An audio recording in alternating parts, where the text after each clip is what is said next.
Hey, bonjour tout le monde, j'espère que vous allez bien, bienvenue dans une nouvelle vidéo. Aujourd'hui on va s'intéresser à la meilleure question qu'on m'a posée en entretien d'embauche, en tout cas celle que je trouve la plus intéressante et l'approche la plus intéressante.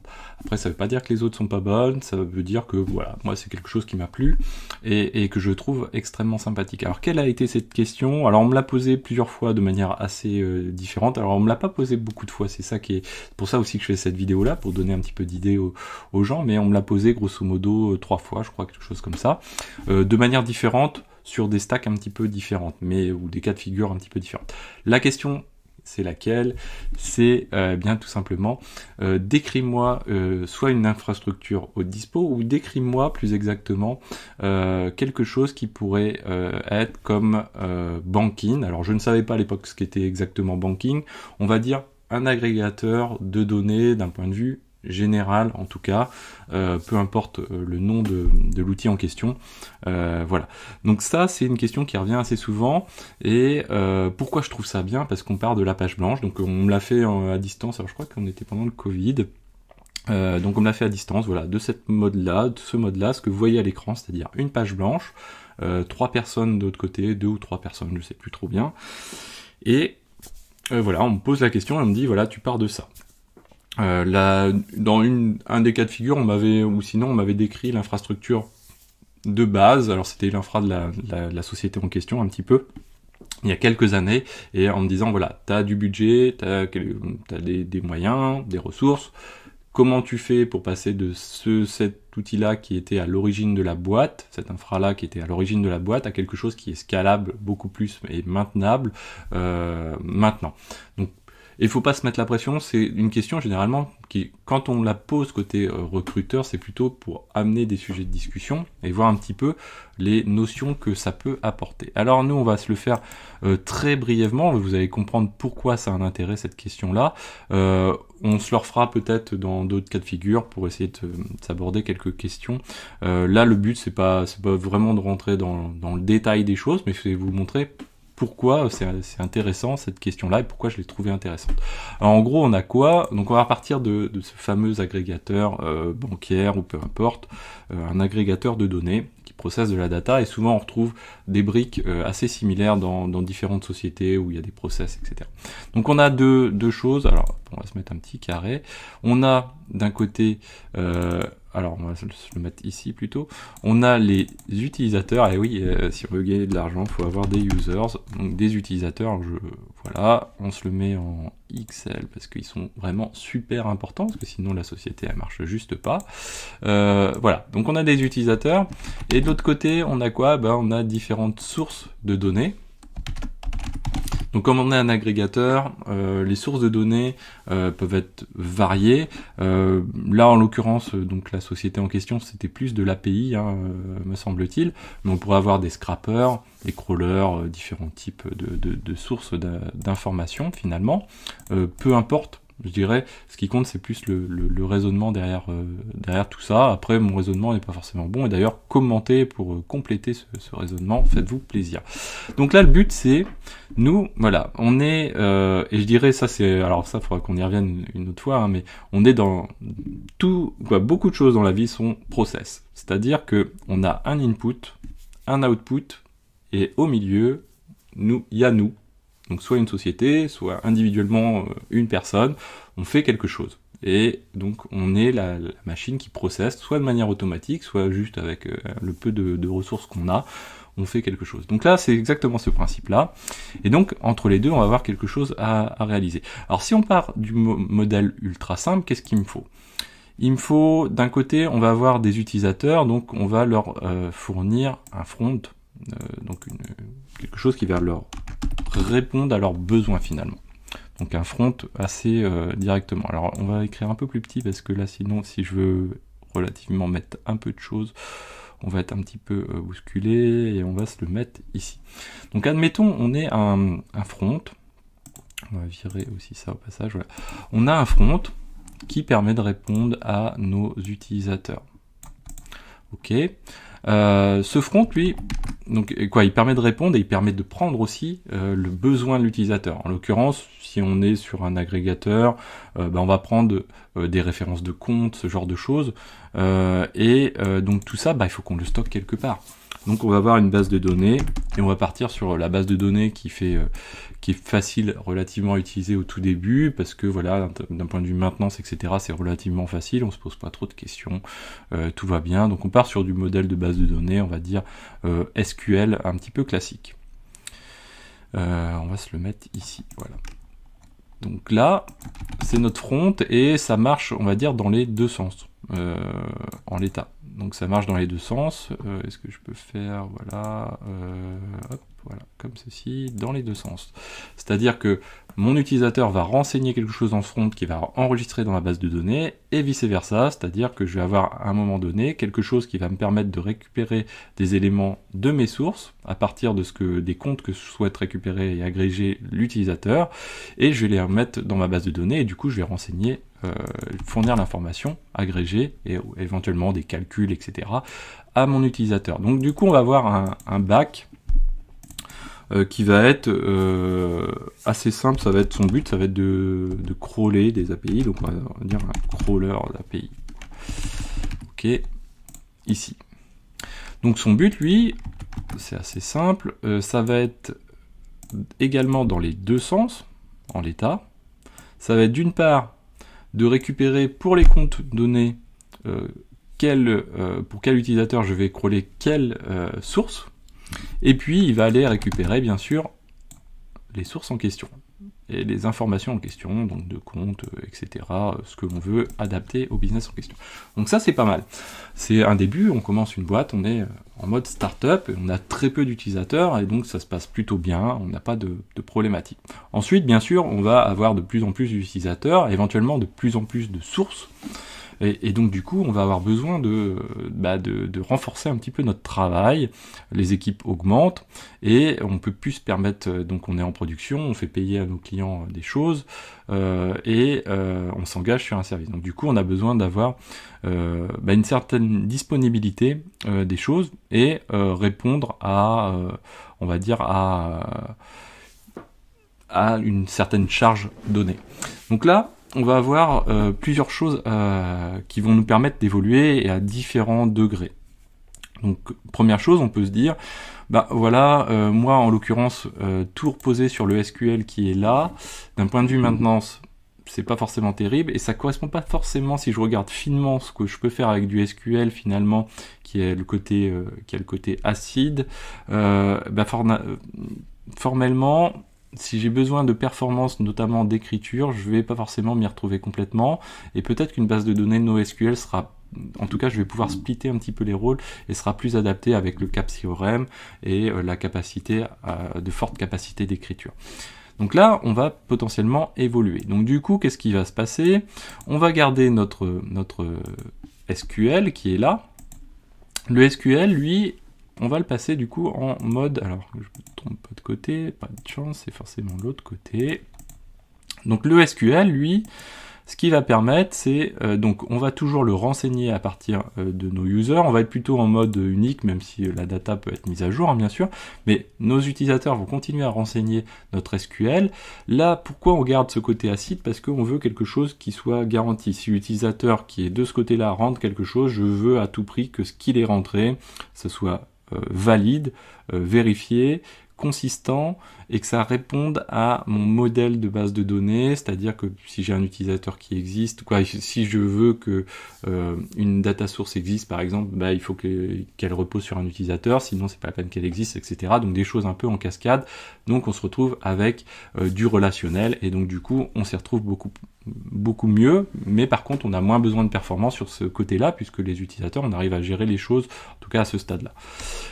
Donc là par contre, ce qui se passe, c'est qu'on se retrouve avec vraiment beaucoup plus de sollicitations ici sur notre crawler. Notre crawler fait malgré tout le taf parce qu'il est assez... sa tâche est assez simple, hein, c'est-à-dire il fait que d'interroger une API, hein, d'ailleurs c'est un peu dans les deux sens quand même, mais il fait que d'interroger des sources d'API, etc. Par contre, Du coup, lui, il suit la charge, mais au niveau base de données, on a besoin d'avoir quelque chose qui permette d'écrire beaucoup plus et qui se pose moins de problèmes par rapport à la consistance de la donnée, mais par contre qui répondent vraiment en matière d'écriture fortement. Donc du coup, on va basculer vers du NoSQL. En plus, le gros avantage, c'est qu'on va très facilement trouver un moteur qui va être sur un moteur de base de données distribué, et donc du coup, on va pouvoir assurer vraiment une forte achat dessus. Ici, non pas qu'on ne peut pas assurer de achat, mais on va dire que c'est un petit peu plus complexe à maintenir, mais comme c'est relativement, on peut gérer plus facilement la sollicitation des utilisateurs que le crawler, et bien finalement, ça pose moins de soucis. Donc du coup, on va avoir notre NoSQL ici, qui peut être encore interrogé par notre front, qui va fournir l'information. Néanmoins, ça commence à devenir un petit peu tendu ce modèle-là, et très rapidement on y trouve des limites. Donc première chose ici, c'est que pour que le front puisse travailler proprement et fasse plutôt son travail de rendu assez facilement, bah on va avoir un système. Donc là on va avoir une API, on va dire, on peut définir, je sais pas, un getter. C'est-à-dire que son but, ça va être simplement de renseigner, de prendre des interrogations du front et de récupérer l'information alors on va mettre plutôt la flèche dans l'autre sens, récupérer l'information qui correspond dans notre base de données NoSQL. Mais là encore, on n'est pas sur un modèle optimum, hein, bien sûr. Donc ça marche jusqu'à un certain niveau, mais derrière ça commence à devenir tendu parce qu'on commence à avoir beaucoup plus d'utilisateurs. Après, l'ordre des choses est très discutable. Mais là, du coup, on va vouloir avoir plusieurs fronts, parce que voilà, on commence à avoir une charge de plus en plus importante. Donc on va commencer à faire ce genre de choses. L'avantage, c'est qu'on a créé notre API, donc du coup, peu importe que j'ai plusieurs fronts, ici, donc mon front va quand même interroger le même SQL, mais par contre l'API, déjà, hop, on a déjà fait un travail qui était intéressant, c'est-à-dire que je peux quand même taper toujours sur la même API, voire je vais pouvoir commencer à avoir plusieurs API getters pour pouvoir supporter la charge du front. Derrière, j'ai plusieurs fronts, mais du coup, qu'est-ce qui va se passer? Il va falloir que je commence à gérer les choses un petit peu différemment. Donc ce que je vais faire, c'est que je vais utiliser un DNS interne ou externe, peu importe,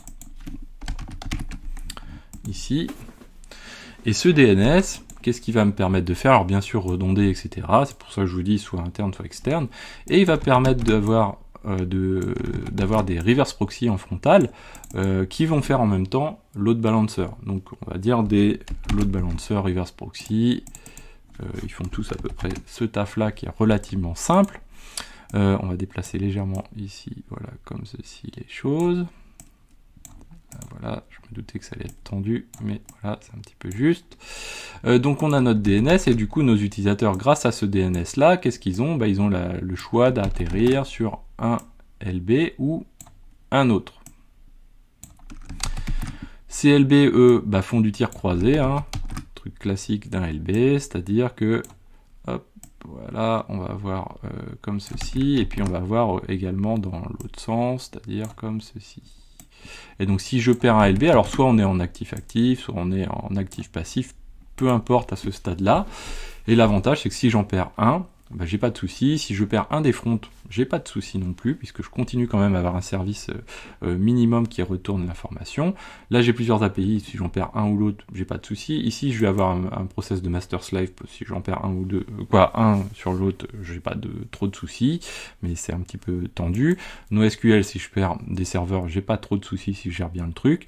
L'API crawler, elle, on va commencer à la faire scaler également. Alors attention, le coût du scaling, le scaling a un coût. C'est-à-dire que tout le monde a l'impression qu'on va pouvoir, beaucoup de gens ont l'impression qu'on peut, il suffit de scaler, simplement. Alors c'est pas tout à fait ça, hein. C'est que pour pouvoir scaler, par exemple nos crawlers ici, il faut qu'on gère un état, ce qu'on ne gérait pas jusqu'ici. Tant qu'on ne scale pas l'API, on n'a pas de souci, on a moins besoin de se poser des problématiques d'état, encore que on a quand même besoin, mais si on prend les choses dans un certain ordre, on peut encore gérer les choses. Là, le fait de scaler appelle une chose, c'est il faut être très strict sur la gestion d'état. C'est-à-dire la gestion d'état, c'est quoi? C'est on va avoir ici différents comptes qui vont être enregistrés en dur dans notre SQL à traiter. Nos crawlers vont récupérer l'information et vont la traiter ici. Mais ce qui se passe, c'est qu'il faut vraiment qu'on ait un état de chacun des comptes, chacun des endpoints qu'on va vouloir interroger. Et du coup, faire en sorte que, bah voilà, si un crawler prend une tâche à faire, bah, l'autre n'aille pas prendre la même tâche, sinon on perd vraiment la capacité. Et voilà. Mais alors du coup, le fait de gérer cet état-là, c'est des étapes supplémentaires dans le code qui sont nécessaires à intégrer et qui ont un coût quand même de temps. Donc des fois, si le crawler est quand même suffisamment performant, on va avoir moins d'intérêt à scaler et plutôt à étendre ses capacités en CPU, en RAM ou autre. Pas ou autre, hein, généralement, mais voilà. Alors que dans d'autres cas de figure, bien sûr, assez généralement maintenant, le scaling est quand même quelque chose d'intéressant. D'ailleurs, le scaling, il faut aussi placer le curseur où il faut en matière de split à ce niveau-là, c'est-à-dire peut-être qu'on va pouvoir splitter le crawler en différents petits services, microservices, pour pouvoir le rendre encore plus efficace et encore plus scalable. Donc ça, c'est une chose. Par contre, on a un souci, c'est qu'on est en mode vraiment tendu. C'est-à-dire que là, il faut qu'à tout prix, la base de données NoSQL réponde bien dans les temps pour pas avoir de problématiques au niveau de nos crawlers la même chose au niveau de nos getters. Ça, c'est quelque chose qu'on gère très simplement et assez facilement, notamment également pour l'aspect crawler. C'est-à-dire que plutôt que d'avoir des états qui vont être gérés en mode SQL où finalement il va falloir traiter chaque ligne les unes après les autres avec un certain ordre pas forcément évident, il y a un système qui est très pratique qui permet de gérer un peu l'intégralité. Alors je vois qu'il n'y a pas l'outil qui permet de définir, hop, c'est pas grave, on va se le faire comme ceci. Donc on va dire qu'on a une message queue, ici par exemple, et donc son intérêt à elle, ça va être quoi? Ça va être tout simplement de temporiser les choses et les ordonner en même temps. Donc là on va l'utiliser à différents endroits. Hop là. On peut l'utiliser à différents endroits. Par exemple, donc déjà au niveau de nos crawlers ici, ce qu'on peut faire, c'est que nos crawlers, eux, quand ils vont écrire, plutôt que d'écrire directement dans la base de données NoSQL qui est là, ils vont écrire directement dans notre message queue. Donc bien sûr avec de la HA dessus, etc. Sinon ça sert pas à grand chose. En tout cas rarement. Donc derrière on va avoir notre message queue. L'intérêt de faire ça, ça va être derrière on va créer un autre type d'outils, et plutôt que ce soit les crawlers qui insèrent directement, on va avoir ici un outil qui va faire de l'insertion, donc un inserter, et qu'on va pouvoir scaler également, et du coup ça va permettre, si on a des fluctuations dans la journée par exemple d'activité au niveau de nos utilisateurs, de détacher complètement cette partie-là et d'essayer de lisser les choses. Derrière notre base de données, plutôt que d'avoir des pics d'écriture, elle va se retrouver avec des écritures qui vont permettre de gérer le comment. Alors j'ai pas je sais pas si on peut faire ça. Est-ce que je peux faire ça? Voilà. Non, ça, je l'ai pas. Bon, c'est pas grave. Qui vont permettre de gérer les fluctuations au cours de la journée, donc les courbes un peu sinusoïdales, etc. Donc du coup, l'intérêt de ce pipeline, ça va être de lisser les choses. Et du coup, ça va permettre d'éviter de surévaluer le besoin, par exemple, de notre base de données en matière d'écriture, etc., ce qui peut être relativement coûteux, et de lisser ça au fur et à mesure de la journée. Donc derrière on va avoir des inserters, on peut en avoir plusieurs, on peut les faire scaler, il n'y a pas de souci avec ça. De la même manière, on va avoir ici, donc plutôt que de solliciter directement notre SQL, notre base SQL pour faire le crawler, où on a une gestion d'état qui n'est pas forcément hyper évidente, et bien ce qu'on va faire, c'est qu'on peut faire un process de batching un petit peu, c'est-à-dire un outil qui va lire. Alors bon, ça va devenir illisible, mais c'est pas grave. Un outil qui va lire notre base de données SQL pour dire voilà, j'ai tel et tel compte, et on va avoir un espèce de comment on peut l'intituler celui-là, un espèce de batcher, on va dire, qui va prendre les éléments SQL et qui va venir les renseigner, quoi, les comptes, les différents comptes que l'on va vouloir crawler, et les renseigner dans notre message queue.